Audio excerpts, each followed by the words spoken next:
दोस्तों हर कोई चाहेगा कि अगर उनका कोई ऑपरेशन हो रहा है तो उन्हें कम से कम चीरा लगे, कम से कम ब्लड लॉस हो, जल्दी से जल्दी वो अपने काम पे जाए और ठीक हो जाए। ये नेचुरली है हर सर्जरी के लिए, पर और भी ज़्यादा स्पाइन के लिए, जिसमें पेशेंट ऑलरेडी डरा हुआ होता है कि स्पाइन का ऑपरेशन करेंगे तो हमें रिस्क पैरालिसिस की हो सकती है, हम बेड पे पड़े रहेंगे। ये सब विचार पेशेंट के मन में आते हैं।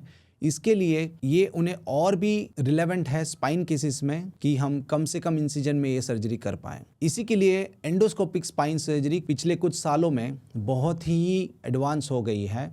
और ये सर्जरी से क्या कुछ हो सकता है, क्या फ़ायदे हैं, क्या होती है एंडोस्कोपिक स्पाइन सर्जरी, इसे हम विस्तार में समझेंगे इस वीडियो में। नमस्कार दोस्तों, स्वागत है आपका मेरे चैनल पे ज़ेन स्पाइन हिंदी। मेरा नाम है डॉक्टर राकेश ढाके। मैं एक फेलोशिप ट्रेंड स्पाइन सर्जन हूँ, certified by the royal college of surgeons of England. मैं मुंबई में स्पाइन सर्जन के तौर पे काम कर रहा हूँ।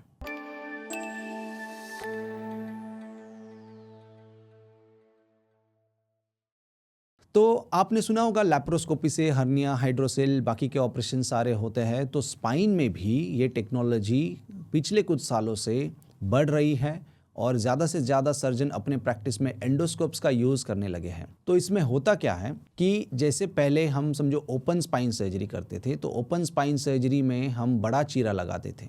फिर धीरे धीरे ये चीरा छोटा होके हम माइक्रोस्कोप का यूज़ करने लगे, लूप्स और लाइट का यूज़ करने लगे ताकि हमें कम खोलना पड़े। फिर धीरे धीरे उससे हम छोटी सी ट्यूब डालने लगे और ट्यूब के अंदर से हम माइक्रोस्कोप से करते थे। तो अभी उसे और भी छोटा करके तो भी हम खाली कैमरा इंसिजन के अंदर से डालते हैं, जिसे हम एंडोस्कोप कहते हैं। तो ये एंडोस्कोप में एक तो कैमरा होता है जिससे हमें अंदर का दिखता है, और एक लाइट सोर्स होता है जिसकी वजह से अंदर जहाँ पे हमें काम करना है वहाँ पे अच्छा लाइट होता है, तो क्लियरली हम देख पाते हैं। और कैमरा से हमें अच्छा मैग्नीफिकेशन मिलता है।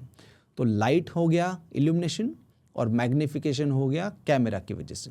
तो ये दो चीज़ होने की वजह से हम सेम छोटे से इंसिजन से हमें अच्छे से जो प्रॉब्लम है वो दिखाई देता है। तो कुछ ऐसे एंडोस्कोप्स होते हैं जो सेम एंडोस्कोप से हमें इंस्ट्रूमेंट भी डालने के लिए अलाउ करते हैं, या फिर दूसरा एक छोटा इंसिजन लेके हम हमारे इंस्ट्रूमेंट्स वहाँ से पास करते हैं। अगर इसमें दो छेद लगते हैं तो उसे बायपोर्टल एंडोस्कोपी कहते हैं।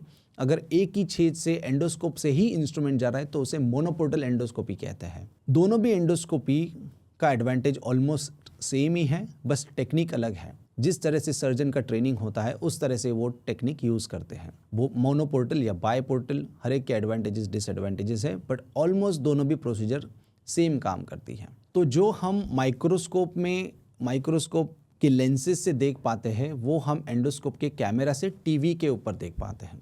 तो हम टीवी में जब प्रॉब्लम को देखते हैं तो दूसरे हाथ से हमारे इंस्ट्रूमेंट से हम वो प्रॉब्लम को एड्रेस करते हैं, वो डिस्क को या वो नर्व को हम फ्री करते हैं। तो ये कॉमन कंडीशंस जो स्पाइन में होती है, जैसे कि डिस्क हर्निएशन हो गया, नर्व कंप्रेशन हो गया, स्टेनोसिस, ऐसे केसेस में एंडोस्कोपी के रिजल्ट्स बहुत अच्छे हैं। अगर आपको कुछ लंबी स्पाइन सर्जरी है, जैसे 2-4 लेवल का फिक्सेशन करना है, बहुत सारे स्क्रूज लगाने हैं, रॉड लगाने हैं, डिफॉर्मिटी करेक्शन करना है, तो ऐसे केसेस में एंडोस्कोपी का इतना रोल नहीं है। पर ये डिपेंड करता है सर्जन की ट्रेनिंग पे, उन्होंने एंडोस्कोप से कौन से ऑपरेशंस किए हैं, क्या क्या वो कंफर्टेबली कर पाएंगे, और ये डिसीजन क्या आपके लिए एंडोस्कोपिक स्पाइन सर्जरी सही है या माइक्रोस्कोप सही है या ट्यूब सही है या ओपन सही है, ये कृपया आपने स्पाइन सर्जन को डिसाइड करने दें कि आपके लिए क्या सही है, उनके हाथों में क्या वो बेस्ट कर पाएंगे।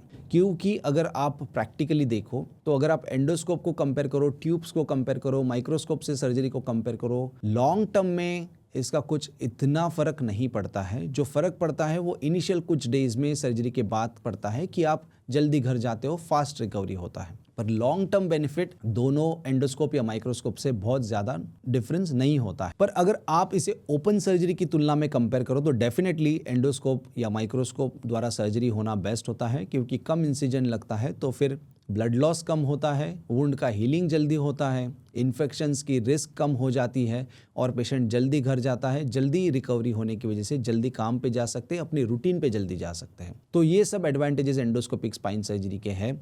और आज की दौर में endoscopic spine surgery, microscopic spine surgery काफ़ी हद तक बढ़ गई है। इसकी वजह से स्पाइन सर्जरी इटसेल्फ एक बहुत ही सेफ सर्जरी हो गई है। पर ये आपको आपके सर्जन से बैठ के डिस्कस करना ज़रूरी है कि सर आप कौन से टेक्निक से करोगे, क्या इसके एडवांटेजेस है ओपन के कंपैरिजन में या माइक्रोस्कोप या एंडोस्कोप के कंपैरिजन में जो भी ये टेक्निक कर रहे हैं, और इससे आपका रिकवरी कितना होगा और कितने जल्दी होगा, और क्या आपका इसके बाद में रूटीन रहेगा, कितने दिन एक्सरसाइज रहेगी, कब आप काम पे जा सकते हो, कब वजन उठा सकते हो, कब ट्रैवलिंग कर सकते हो।